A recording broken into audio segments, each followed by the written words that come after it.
Morning students, welcome back.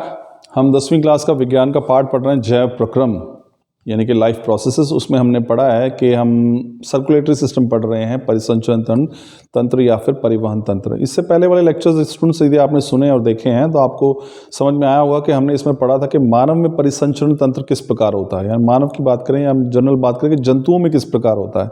लेकिन अगर हम बात करें तो एक और हमारे पास वर्ग है, वो है पौधे यानी पादप जिसको हम कहते हैं। उसमें भी जो है परिसंचरण या फिर परिवहन होता है। क्योंकि देखिए होता क्या है, मैं छोटा सा बात अगर आपको समझाने का प्रयास करूं कि पौधे अपना भोजन कैसे बना रहे हैं, वो प्रकाश संश्लेषण के जरिए बना रहे हैं। तो प्रकाश संश्लेषण के जरिए जो पौधों में जो भोजन इकट्ठा हो रहा है वो कहाँ पे, पत्तों में हो रहा है। लेकिन उस भोजन की आवश्यकता तो हर हिस्से को है, वो तने को भी है, शाखाओं को भी है, जड़ों को भी उसकी आवश्यकता है, फल बन रहे हैं वहाँ भी उसकी आवश्यकता है।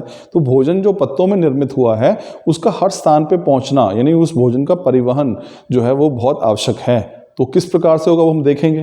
फिर सिर्फ भोजन का परिवहन नहीं हो रहा है, पौधों को और भी कुछ चीज़ चाहिए, जैसे कि जल है। अब जल वो मृदा से ग्रहण कर रहे हैं, मूल रोम हैं, जड़ों में छोटे छोटे जो है रोम पाए जाते हैं, उनके जरिए विसरण के जरिए जो है जल वो पौधों में पहुंचता है। और उस जल भी आप देखिए कितना ही ऊंचा वृक्ष क्यों ना हो, चाहे वो 10 फुट का है, 20 का, 30, 40, 50 फुट के वृक्ष हैं, तो सबसे ऊंची वाली जो टहनी है, मिट्टी से खींचा हुआ जो जल है वो भी पौधे के हर हिस्से तक पहुंचता है। तो इसी ये परिवहन है। तो हम देखेंगे स्टूडेंट्स के परिवहन पौधों में किस प्रकार होता है। अब ये देखिए, इसमें पौधों के लिए अधिकतर आवश्यक पदार्थ मिट्टी से आते हैं। आपको पता है जल जो है वो मिट्टी से आएगा, जो पोषक तत्व हैं वो मिट्टी से प्राप्त करते हैं। तो अधिकतर हिस्से चीज़ें जो हैं पौधों के लिए वो मिट्टी से प्राप्त होती हैं। मिट्टी से पौधे पानी और खनिज लेते हैं। पौधे इन पदार्थों का उपयोग विभिन्न पोषक तत्व बनाने में करते हैं।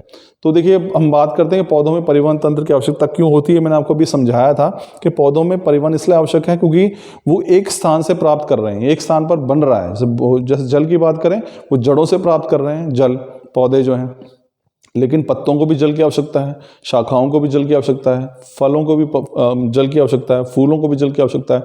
तो हर हिस्से तक परिवहन जरूरी है। ठीक उसी प्रकार भोजन भी है। भोजन बन रहा है पत्तों में प्रकाश संश्लेषण के द्वारा, लेकिन वो भोजन हर हिस्से तक पहुंचना जरूरी है। जड़ों तक भी पहुंचना जरूरी है, तनों तक भी, शाखाओं तक भी, फलों तक भी, फूल तक भी उस भोजन का पहुंचना जरूरी है। तो वो परिवहन के जरिए ही संभव है। तो इसीलिए हमें पौधों में परिवहन तंत्र की आवश्यकता होती है। अब दूसरी बात करते हैं कि प्लांट या पौधे जो है ना, परिवहन जो है धीमी गति से होता है बहुत। हमारे अंदर देखो, आपने देखा, आपने पढ़ा कि जो पंपिंग है, जो हार्ट बीट है वो 72 बार, यानी आप एक मिनट में 72 बार रक्त जो है वो दिल जो है वो धड़क जाता है। तो बहुत तेजी से गति से परिवहन हो रहा है। लेकिन पौधों में बात करें, यहाँ पर परिवहन धीरे क्यों होता है? क्योंकि देखिए जो भी कार्य तेजी से हो रहा है वो सारी ऊर्जा की आवश्यकता पर निर्भर करता है। हमारे शरीर में यदि परिवहन या परिसंचरण तंत्र बहुत तेज गति से कार्य करता है, इसका अर्थ ये है कि हमें हमारी आवश्यकता जो ऊर्जा की है वो बहुत अधिक है। हमें कम समय में ज़्यादा ऊर्जा चाहिए, क्योंकि हमारा शरीर इधर उधर जा रहा है, हम उठ रहे हैं, बैठ रहे हैं, बहुत सारे कार्य कर रहे हैं।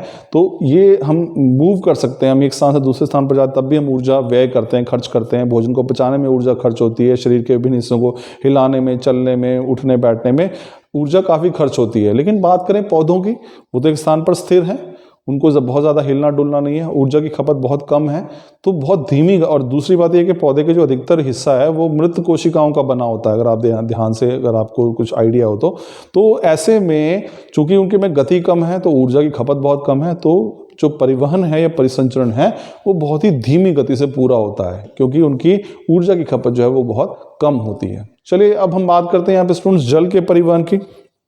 अब यहाँ से इंपॉर्टेंट क्या है जल? मैंने आपको पहले ही बताया था कि रूम जो जड़ें हैं उसके जरिए जल जो है पौधे वो खींचते हैं और वो हर हिस्से तक पहुँचता है एक प्रोसेस के जरिए, प्रक्रम जिसको आप कहते हैं विसरण। लेकिन कुछ जल जो है कुछ विशेष उत्तकों से होकर गुजरता है, और वो उत्तक जो जल का परिवहन करता है पौधों में वो है जाइलम।